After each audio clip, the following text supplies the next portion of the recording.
What is going on, my Concise Conversation family? I hope you guys are all doing well today. I'm here with another friend from UCR. You can introduce yourself. Hi, I'm Emily Villalpando. Nice. So today is a continuation of our UCR graduation series.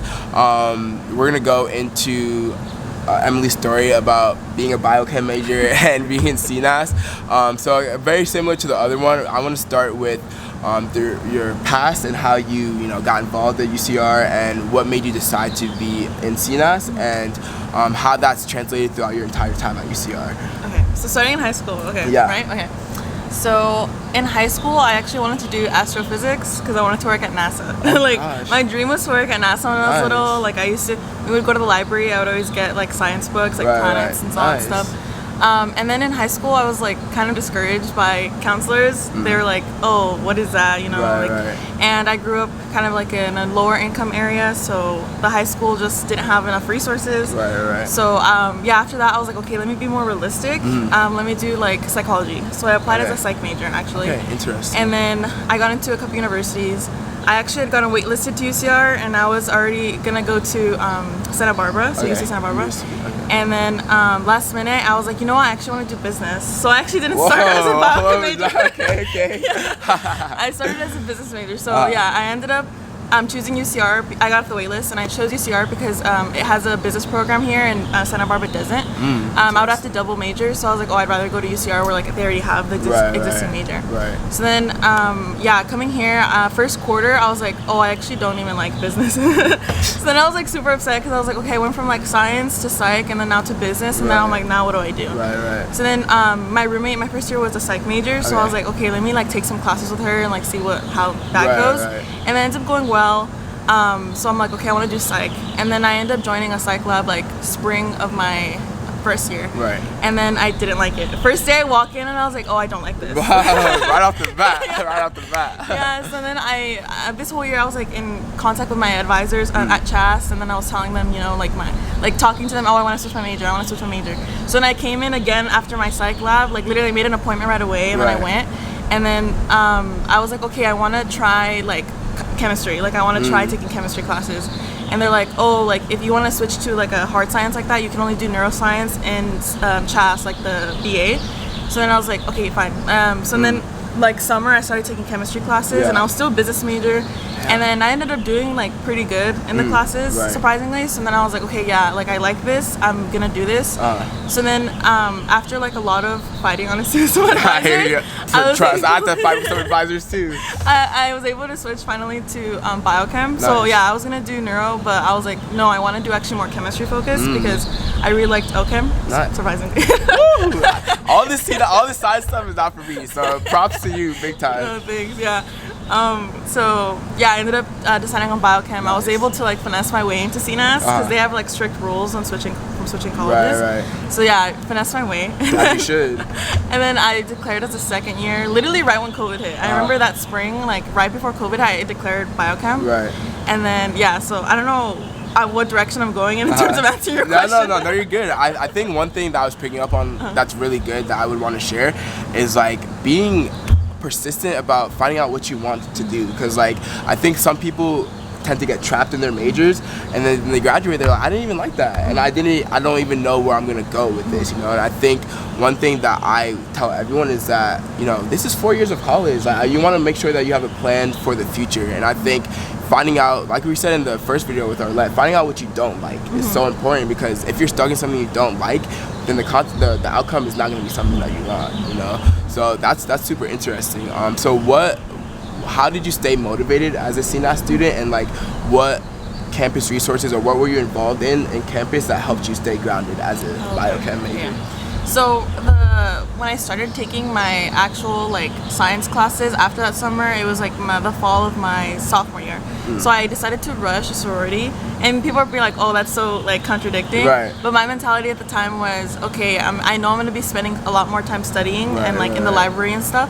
So I need something to force me to still be social, or else I would be trapped in Orbach literally all day. Exactly. So pre-COVID, I was one of those people who was like always at Orbach, So me joining a sorority, I was able to have that dedicated time. Like, okay, this is my time to have fun. and go out and do what I want to do. And then now that I'm done with that, Balance, like now I'm gonna go back to like Orbach and study.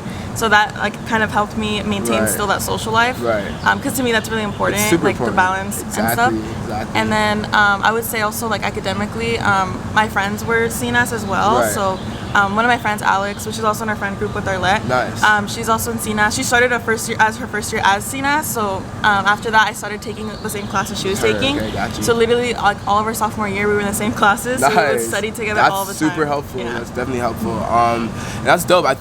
I mean, for me, every other student is a poli-sci major. So I feel like I had a lot of resources and a lot of friends in my classes, which helped out a lot, you know. My roommate, for instance, she's also a biochem major, and she doesn't have people like that to keep her grounded.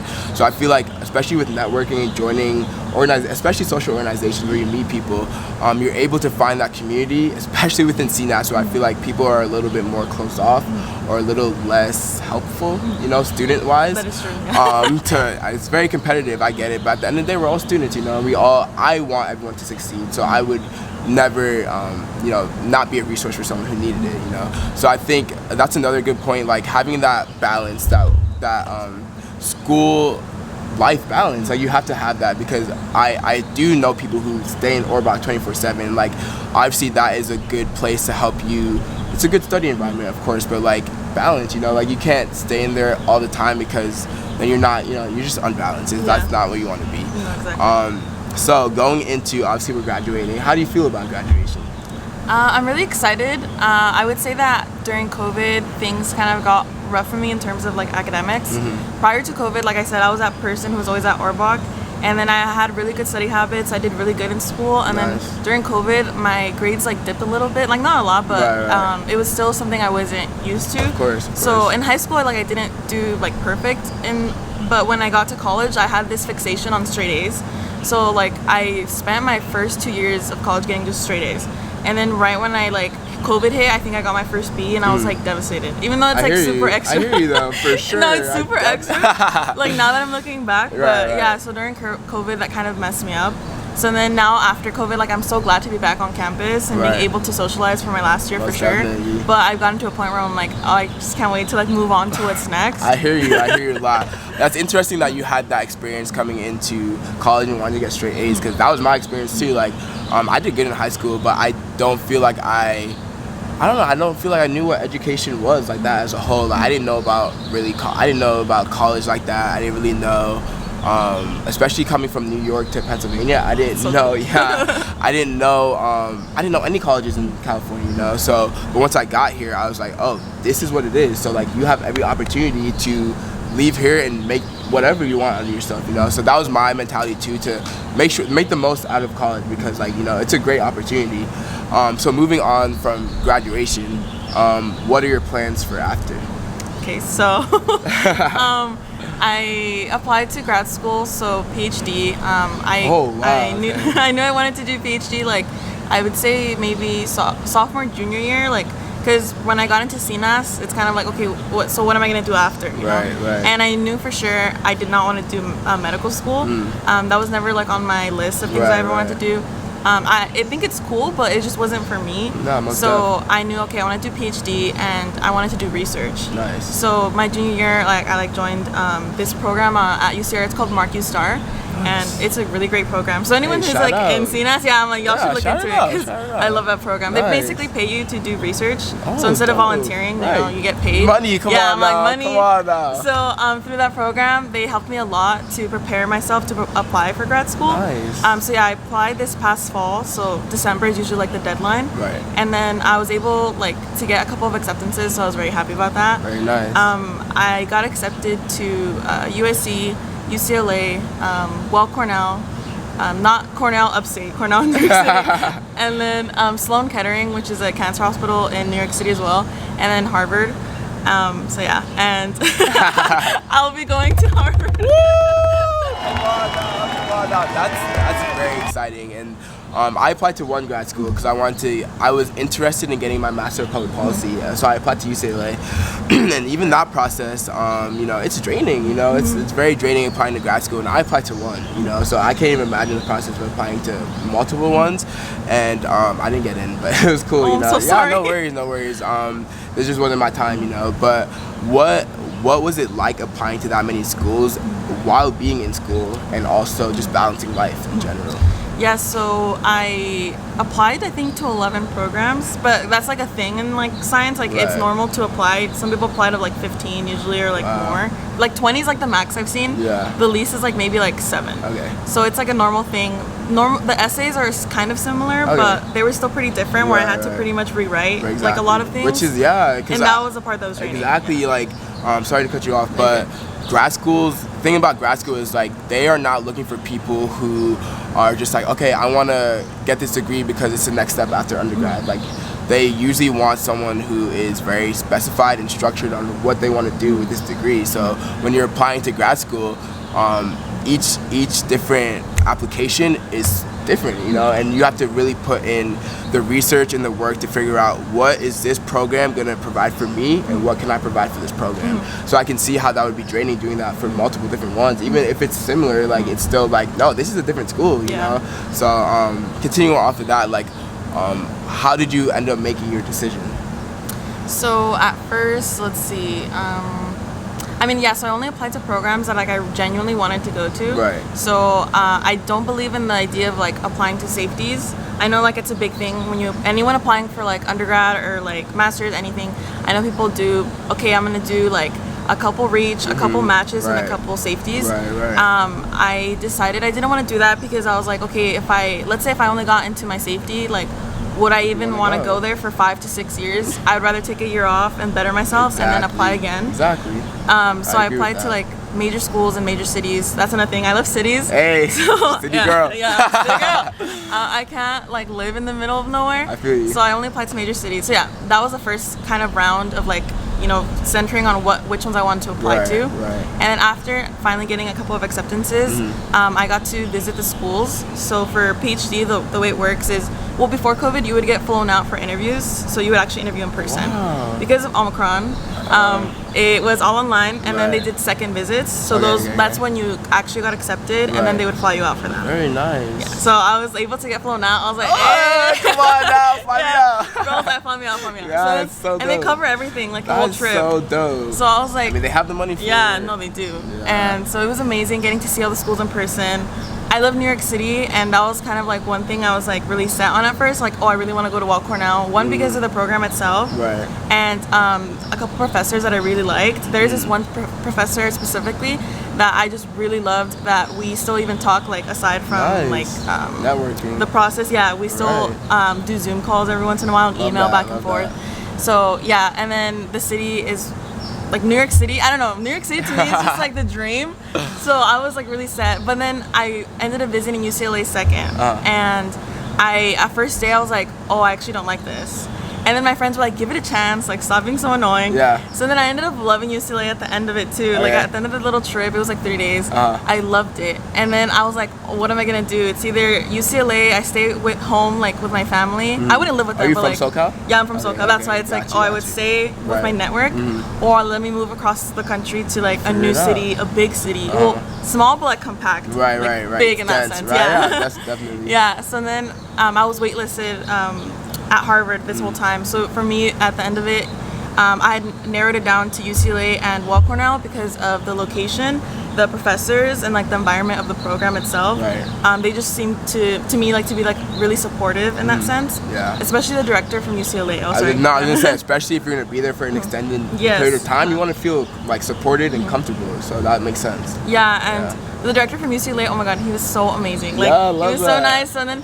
It was between those two, and then literally the day before I was gonna submit, the deadline to submit your decision, I got off the waitlist for Harvard, and I was like, oh my God, I was like, woo! I didn't even know what to do. I was just like in a state of like, what do I even do? So first thing is like, I called my parents, I'm like, okay, this is what happened, like now what do I do? Like how do I navigate this? So then one of my friends was like, oh, ask for extensions. I was like, oh, that's a good idea. I didn't even think about that. You gotta ask for, that's the thing. I always say this, but I'm gonna bring it up now. Yeah. Bro, have you seen the Spider-Man movie? Like the one that was big or whatever? Wait, which one? The new Oh, yeah, okay, Tom Holland. Yeah. The newest, yeah, you're right, which one? Newest one. So, him and his friends or whatever were applying to MIT. Oh, yeah. Right, and then Doctor Strange was like, did you call MIT? And I was like, in the movie theater, like, you can call them? But yes, you can call them. They're people.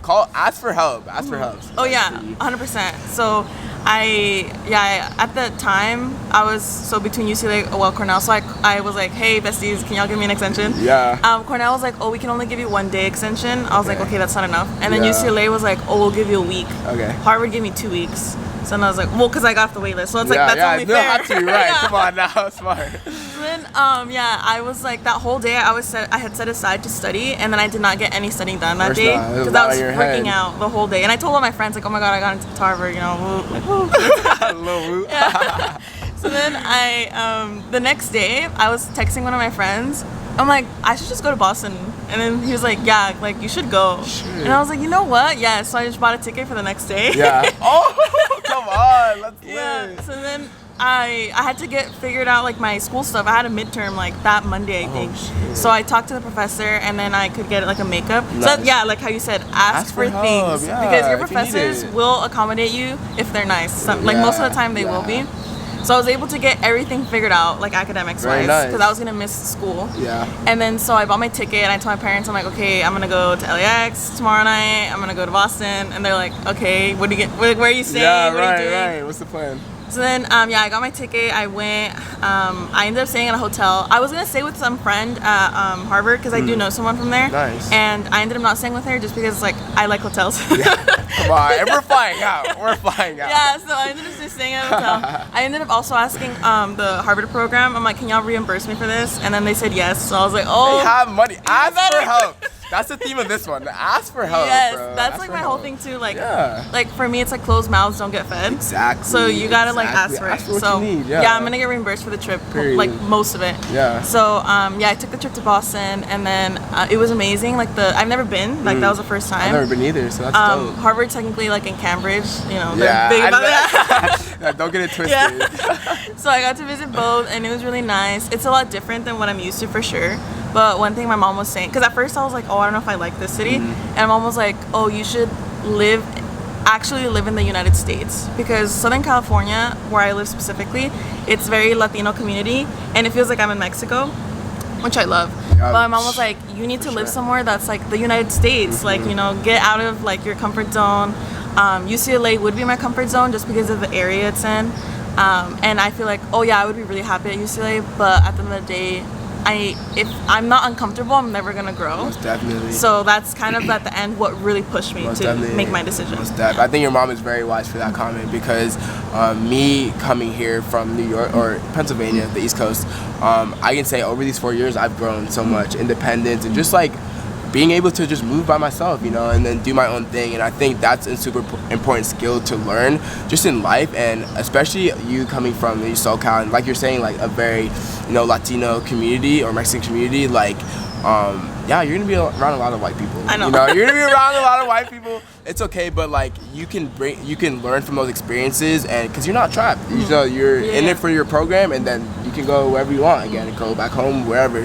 But you learn those experiences, and you learn about people, and you learn how people interact in the world, and then you bring those skills back to your community, and you know, and you do what you want. So I think that's a super important thing to recognize. Like, step out of your comfort zone and like and go explore. You know, I think that's the best thing that I've done, and I would never regret it, you know.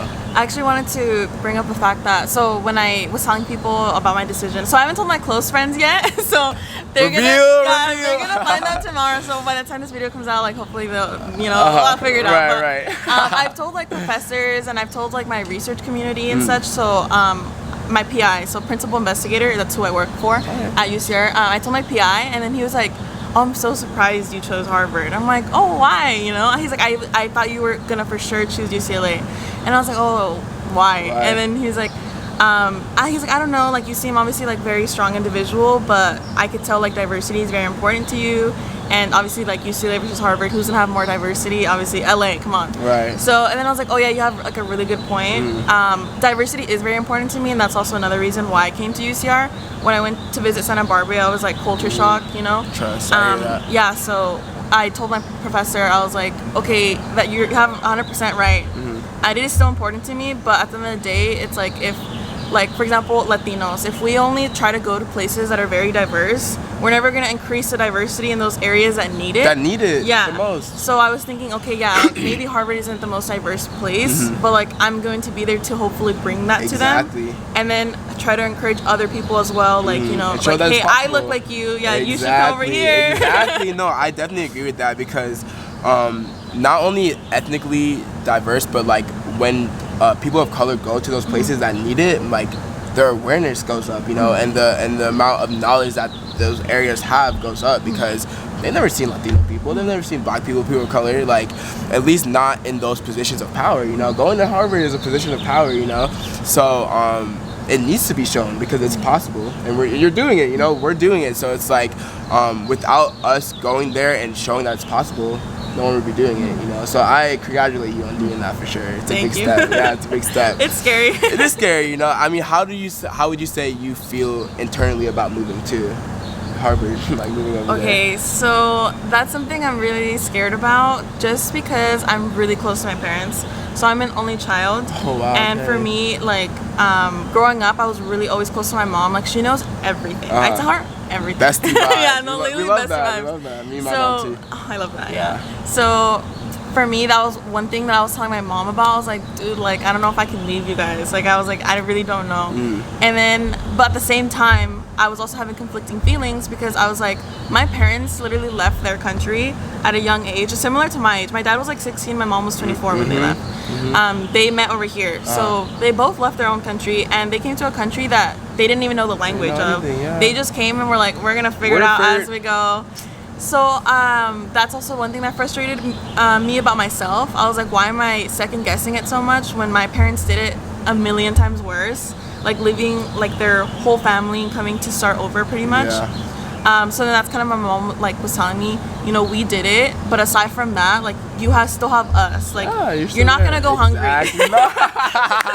Like you're not gonna be homeless. Girl. We got you. You're not gonna be homeless. You're not gonna go hungry. Also for PhDs, they do give you a livable stipend. You're gonna be like a broke college student, but they'll give you money to live. So they were like, don't worry, you know, we're gonna support you also on the move. Because right now I'm not getting paid like the PhD money yet, so they're gonna help me like for finding housing, and I'm gonna move my car over there too. Nice. I don't even know. I was like, I don't even know how that works. Can I help you on that one? So like in short, to answer your question, I'm really nervous, but I'm also super excited because my dream has been to live somewhere else other than here before I settle down. Throughout this process, I've realized California is where I will settle down. But my dream has always been I need to live somewhere else. At first, I wanted to live in Europe, honestly, like somewhere in Europe, like Italy or Spain. But I obviously can't go that far. That's too much. So I thought like, okay, this is a perfect opportunity because it's a set amount of time, 5 to 6 years usually. I want to finish as soon as possible, but so I think it'll be fulfilling that like little dream of mine, and then that my parents will still always be my parents, obviously. Always. My friends will always be my friends, and like if things happen, like then that's what it was meant to be. You know. So and my friends are all gonna make their own lives. Because my mom asked me too. She's like, "What about your friends?" I'm like, "Mom, they're gonna make their own lives too." Everyone's doing their thing. No, for sure. Like Arlette, she's moving to Sacramento. Exactly. So like that's the thing. Like it's effort, on both sides, and I really relate to your story about your parents because my parents are immigrants too, and they came to this country like 1920. So and I think about it, like I'm like, when me at 1920, can I move to a different country? Like no, but I did move to a different, like across, and it's like it is scary. Too. 17. I was 17. Oh my god.